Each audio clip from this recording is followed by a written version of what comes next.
भाषा ही आपके व्यक्तित्व की पहचान होती है, तो अपनी भाषा का हमेशा ध्यान रखें। मैं एस्ट्रोलॉजर इति श्रीवास्तव आप सभी का अपने यूट्यूब चैनल पर स्वागत करती हूँ, और यदि ये मेरा वीडियो पसंद आ रहा है तो प्लीज़ लाइक और सब्सक्राइब जरूर करिएगा।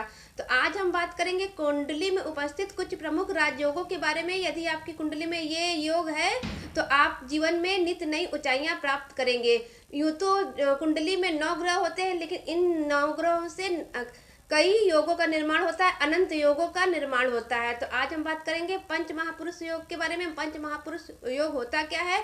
तो जिनकी भी जन्म कुंडली में पंच महापुरुष योग होता है, ऐसा जो जातक होता है वो जीवन में नित्य नई ऊंचाइयां प्राप्त करता है, और उसका जो जीवन होता है वो राजाओं के समान ही व्यतीत होता है। तो आइए हम जानते हैं कि ये कौन से प्रमुख पंच महापुरुष योग है। ये 5 प्रमुख ग्रहों से बनते हैं। शुक्र, शनि, गुरु, बुध और बृहस्पति से ये योग बनते हैं। तो पहला जो योग होता है वो है शश योग, जो कि शनि से बनता है।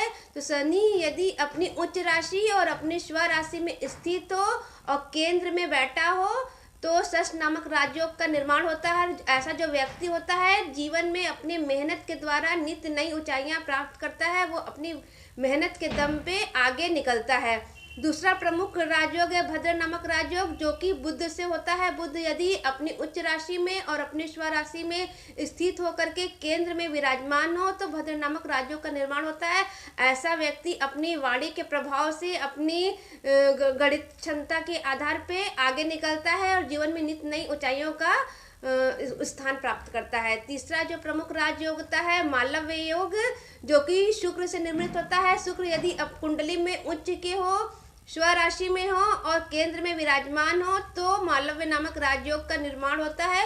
और ऐसा जो जातक होता है जीवन में बहुत ही प्रतिष्ठा प्राप्त करता है और भौतिक सुख सुविधाओं के साथ ही उसका जीवन गुजरता है। ये बहुत चौथा प्रमुख राजयोग है हंस महायोग, जो कि गुरु से निर्मित होता है। गुरु यदि अपनी उच्च राशि कर्क राशि में बैठा हो या मीन राशि स्व राशि में बैठा हो या धनु राशि में बैठा हो और केंद्र में विराजमान हो तो ऐसा जो व्यक्ति होता है वो भी समाज में बहुत ही मान सम्मान प्राप्त करता है, जीवन में नित्य नई ऊंचाइयों को प्राप्त करता है और उसका जो जीवन है वो बहुत ही सुख सुविधाओं से परिपूर्ण होता है। पांचवा जो प्रमुख राजयोग है वो रोचक महायोग होता है, और पंच महापुरुष योगों में ये सबसे महत्वपूर्ण होता है, क्योंकि जिसकी भी जन्म कुंडली में रोचक योग होता है वो जो जातक होता है वो जीवन में नित्य नई ऊंचाइयां प्राप्त करता है।